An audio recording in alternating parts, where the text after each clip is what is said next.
2 jours après l'attentat, Christian Estrosi dégaine déjà ses flèches. Sa cible, le ministre de l'Intérieur. Comment dans une zone piétonnisée a-t-on pu laisser rentrer un camion à 90 km/h? On n'a pas apporté à Nice les mêmes conditions de sécurité que celles du carnaval et de l'Euro. Le président Les Républicains de la région PACA accuse aussi Bernard Cazeneuve de mentir sur le nombre de policiers nationaux présents sur la promenade des Anglais le soir du drame. Il demande une enquête. Le ministre réplique. Et face à cette situation, de rappeler l'obligation de recueillement, de rassemblement du pays, mais aussi, pour ceux qui ont une parole publique, l'obligation de dignité et de vérité. Puis le journal Libération affirme que Bernard Cazeneuve a manqué de transparence. Contrairement à ce qu'il a dit le 16 juillet, l'entrée de la zone piétonne n'était pas protégée par la police nationale.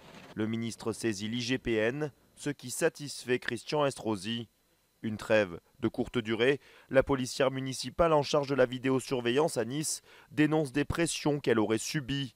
Un commissaire, envoyé selon elle par le ministère de l'Intérieur, lui aurait demandé de falsifier son rapport sur le soir du drame. À aucun moment, le cabinet du ministre de l'Intérieur n'est intervenu dans cette enquête judiciaire. Il faut que le débat public, qui est pollué depuis 10 jours par des polémiques qui sont des polémiques indignes, il faut que le débat public retrouve de la dignité.